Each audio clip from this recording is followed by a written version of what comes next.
오늘날 교회가 잊고 있는 신앙의 주제가 있다면 그중 하나는 십자가일 것입니다. 그러나 하나님께서는 교회가 신약 성경에 제시된 교회의 모습으로 돌아갈 때마다 항상 이 십자가의 도를 신앙의 중심이 되게 하셨습니다.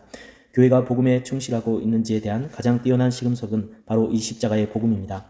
강단이 이 십자가를 선포하지 않을 수 없는 설교의 동기들을 갖게 되고 성도들이 십자가의 진리로 인하여 감격하며 그 십자가의 고난을 삶을 통해서 실현하는 인생을 살아갈 때 교회의 모습은 신약 성경에 제시된 모습으로 되돌아갈 수 있었습니다. 교회를 향한 사단의 교묘한 전략 가운데 하나는 잊어버리게 하는 것입니다. 만약 이러한 사탄의 전략이 성공하기만 한다면 교회와 그리스도인들이 아무리 열심히 여러 가지 프로그램을 세우고 교회의 발전과 성장을 위해 애쓴다 할지라도 자기의 왕국에 별로 해가 되지 않을 것을 알고 있기 때문에 그는 그리스도인들로 하여금 잊어버리게 하는 일에 열심을 내고 있습니다. 교회로 하여금 교회되게 하고 신앙으로 하여금 기독교 신앙이 되게 하는 성경에 기록된 기본적인 신앙의 토대들을 잊어버리게 하거나 기억한다 하더라도 그 본래의 의미를 인식할 수 없도록 만듦으로써 사실상 교회와 그리스도인들이 그 진리에 의해 감화받지 못하고 그 진리대로 살아가지 못하게 하는 것입니다. 그래서 교회가 커다란 영적 각성을 경험할 때는 항상 부딪혔던 복음의 진리들이 그리스도인들 사이에 새롭게 생각나는 일들이 함께 일어났습니다. 강단은 중심적인 복음을 새롭게 회복하고 그리스도인들은 그러한 복음의 진리를 실제적으로 새롭게 체험을 통해 느끼게 되는 일들이 성령의 역사와 함께 나타났던 것입니다. 하나님께서 수많은 그리스도인들의 영적인 삶에 새로운 변화를 주시고 십자가를 통한 소생을 주셔서 불신하는 그 시대의 죄인들에게 말씀해 주시는 일들을 기쁘게 행하셨습니다. 십자가는 많은 기독교 교리 중 한 요소로 취급될 수 없습니다. 십자가는 기독교의 생명 그 자체입니다. 십자가가 중심이 되지 않는 기독교의 모든 가르침은 죽어버린 이데올로기에 불과합니다. 그토록 긴 구약의 역사가 하나의 시점을 보고 달려왔습니다. 그리고 신약 시대의 구원을 경험했던 수많은 성도들이 그 한 시점을 주목하였습니다. 그것은 그리스도의 십자가 사건이었습니다. 실제적으로 그리스도인들의 마음이 십자가로 말미암는 구원의 감격을 상실할 때 그들이 성경이 요구하고 있는 그리스도인의 본분을 따라 살아간다는 것은 거의 불가능하였습니다. 세월이 흘러가고 역사가 바뀌어도 변하지 않는 하나님의 방법이 바로 십자가인 것입니다. 하나님은 이 십자가를 통해서 멸망받은 당신의 백성들을 구원과 생명의 자리로 옮기시고 십자가를 통해 이루신 하나님의 부여와 위대한 능력을 경험하게 함으로써 교회의 가난한 영적인 삶을 부여하게 변화시키셨습니다. 오늘도 피로 물든 그리스도 예수의 십자가는 우리를 구원하시는 하나님의 방법에 대하여 말해줍니다.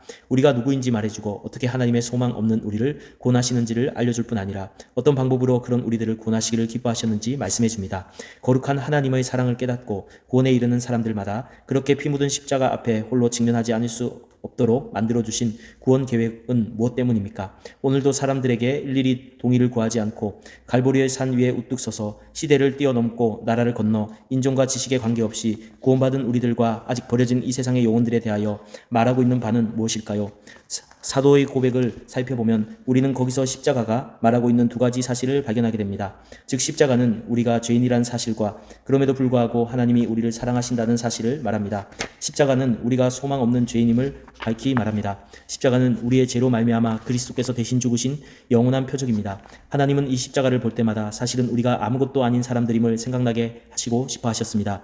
이 표적을 볼 때마다 우리가 죄인이란 사실을 깨닫게 하고자 하셨습니다. 내가 죄인이란 사실을 깨달을 때마다 그리스도께서 십자가에서 당하신 수치와 고난이 바로 나 때문인 것을 생각나게 하려 하심이었습니다.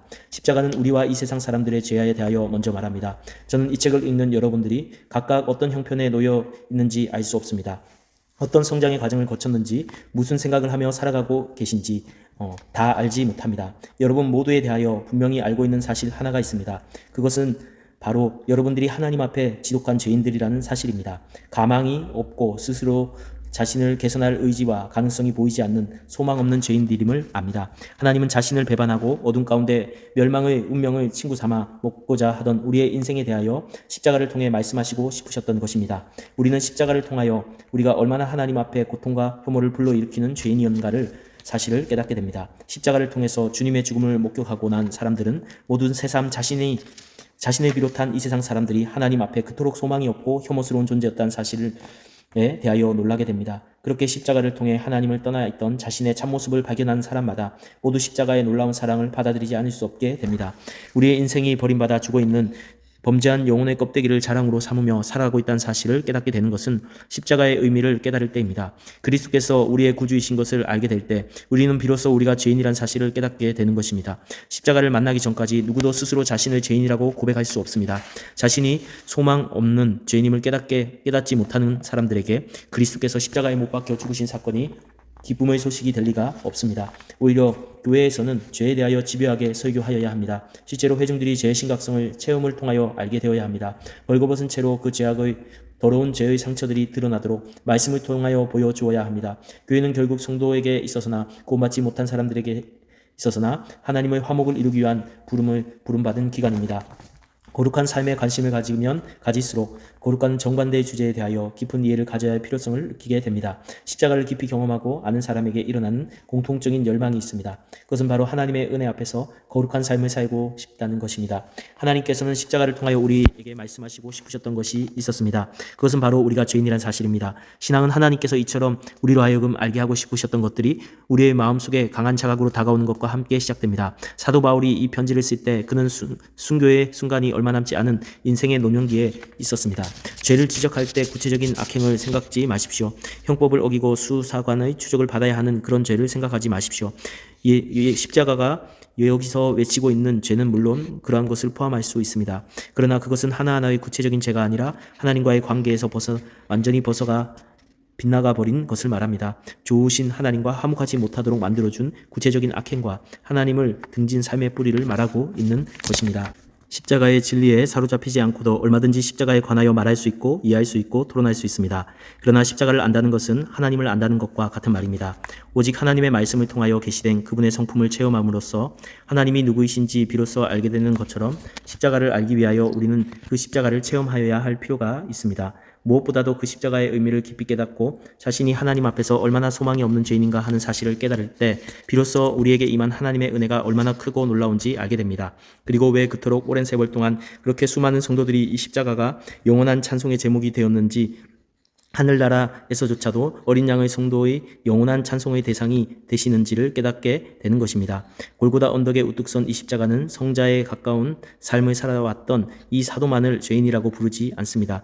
이 세상에는 오직 죄인들만 존재할 뿐입니다. 의인은 없습니다. 한 사람도 없습니다. 그래서 앤드류 머리는 목사님은 이렇게 말했습니다. 세상에는 오직 죄인들만 존재합니다. 두 종류의 죄인들이 존재하는데 용서받을 죄인과 아직 용서받지 못한 죄인입니다. 십자가는 우리에게 피 묻어 골고다 언덕에 선 자신의 모습을 바라보며 우리를 죄인이라고 가르쳐줍니다. 우리 죄 때문에 하나님께서 당하신 당신의 외아들을 십자가에 못 박아 죽게 하셨다고 증언하고 있습니다. 골고다 언덕의 십자가는 사라졌으나 지금도 하나님 앞에 나오는 모든 사람들 위에 우뚝 선 그 십자가는 우리를 죄인이라고 가르쳐주고 있습니다. 죄인의 유일한 소망은 그 십자가 앞에서 자신의 정죄된 자임을 깨닫는 것입니다. 그리고 십자가를 적셔 흐르는 그 붉은 피가 바로 그리스도의 고난 때문에 흐르는 피이며 하나님을 떠난 자신의 죄악 때문에 이처럼 그리스도께서 고난을 받으셨다는 사실을 깊이 믿는 것입니다. 그리고 하나님의 놀라운 사랑과 용서 외에는 아무 소망이 없음을 그 십자가 앞에서 고백하는 것이야말로 용서받지 못한 죄인들의 유일한 소망이 아니고 무엇이겠습니까? 이 십자가는 이미 용서받은 죄인들에게도 다시 한번 말해주는 것이 있습니다. 사도 바울을 보십시오. 그는 이 십자가 앞에서 다시 한번 자신이 죄인임을 깨닫고 있습니다. 사람은 십자가를 통해서 하나님께 돌아감으로써 그를 창조하실 때 하나님께서 주셨던 행복과 형상을 회복할 수 있게 됩니다. 우리 한 사람 한 사람이 그리스도 예수의 십자가 아래서 자신이 죄인임을 깨닫고 하나님의 사랑을 받아들일 때 우리는 지옥에서 천국으로, 멸망받을 몸에서 생명의 부활로 나가게 되는 것입니다. 십자가를 통해 나타난 화목하게 하시는 하나님의 사랑을 온전히 받아들이기까지는 우리의 삶에 완전한 자유가 있을 수 없습니다. 영혼의 참다운 안식과 기쁨이 있을 수 없습니다. 그러므로 이 글을 읽는 당신이 아직도 이 십자가 아래서 이방인으로 남아있다면 오늘도 피로 물들어 말하는 십자가에 나타난 하나님의 사랑과 화해의 초청을 받아들이십시오. 여러분이 진실로 이 고난의 십자가를 믿어 구원받은 하나님의 자녀가 되신 것을 믿는다면 저는 여러분에게 말합니다. 그 사랑을 잊지 마십시오. 그리고 그 사랑을 자랑하십시오. 그 십자가가 여러분을 구한 것을 가슴에 영원히 아로새기십시오. 고난의 십자가가 왜 영광스러운 하나님의 사랑을 증거하는 뛰어난 표적이 되었는지 대답할 말이 있게 하십시오. 바울은 고린도 교회의 부패와 타락 그리고 신앙의 실패를 십자가를 통하여 말하고자 하였습니다. 그들은 마땅히 육체의 욕심을 따라가는 세상, 고린도시를 십자가에 못 박고 그 죄악의 낙을 쫓기 원하는 자들의 육체의 욕심도 더불어 십자가에 매달아야 했습니다. 세상은 그 도시의 정신에 따라가며 하나님 앞에서 죄인으로 살아도 고린도 교회의 그리스도인들은 그러나 내게는 오직 우리 주 예수 그리스도의 십자가 외에 결코 자랑할 것이 없으니 라고 담대히 자랑할 수 있어야 했습니다. 그러나 이 단순한 원리를 떠나자 고린도 교회는 밀려드는 세속의 물결 앞에 모래성처럼 무너져 나가는 신앙의 침몰을 경험하게 되었습니다. 이것은 그들의 삶과 신앙의 중심에 십자가를 세워두는 것에 실패했기 때문입니다. 십자가는 이해하고 한때 깨닫는 것으로 충분하지 않습니다. 언제나 그 십자가의 의미에 우리의 마음과 삶이 사로잡히고 그것에 의하여 지배받는 영적인 삶이 우리 중심에 와야 합니다. 십자가에 대한 묵상이 없는 영적인 삶은 헛것입니다. 그들이 십자가를 이런 방식으로 붙들고 또한 십자가에 사로잡히는 일에 실패하자 성도의 이름은 더럽혀졌고 세례는 무색하게 되었으며 하나님의 은혜는 값싼 세상의 욕심과 교환되었고 교회는 세상을 향해 외칠 구원의 목소리를 잃어버리게 되었습니다. 결국 고린도 교회의 그리스도인들은 도시의 불신앙과 부패에 맞서 싸우기보다는 오히려 투항하여 죄악의 낯을 즐기게 되었습니다. 한 성령께서 그들의 다양한 은사를 주셨지만 그것을 통해서 교회를 다양한 방식으로 섬겨 하나가 되게 하는 일에 실패하게 되었습니다. 하나님의 아들인 예수 그리스도께서 우리를 위하여 자기를 버리신 것은 바로 하나님이 우리를 얼마나 사랑하시는지 보여주신 것이었습니다. 커다란 영적인 각성과 부흥이 일어났던 시기마다 사람들은 이러한 하나님의 사랑에 대하여 커다란 충격을 받은 경험을 하게 되었습니다. 평상시 대수롭게 느껴지지 않았던 말씀이 하나님이 세상을 이처럼 사랑하사 독생자를 주셨으니 이는 저를 믿는 자마다 멸망하지 않고 영생을 얻게 하려 하심이니라는 요한복음 3장 16절의 의미가 새로운 경험으로 다가오게 되었습니다. 그러나 대부분의 시기의 사람들은 이처럼 죄인을 찾아오시는 거룩한 하나님의 사랑과 깊이와 넓이를 깨닫지 못하면서 살았습니다. 교회 안의 그리스도인들조차 말입니다. 오늘 우리 주위에 많은 그리스도인들을 보십시오. 하나님의 놀라운 사랑을 느끼지 못하고 살아가는 사람들이 많습니다. 더욱이 십자가에서 자신들을 위하여 고난을 당하신 그리스도의 희생에 대한 감격을 삶의 원천으로 삼고 살아가는 그리스도인들은 너무나 소수입니다. 따라서 십자가에 대한 경험 없이 하나님의 큰 사랑을 깨닫는 것은 거의 불가능합니다.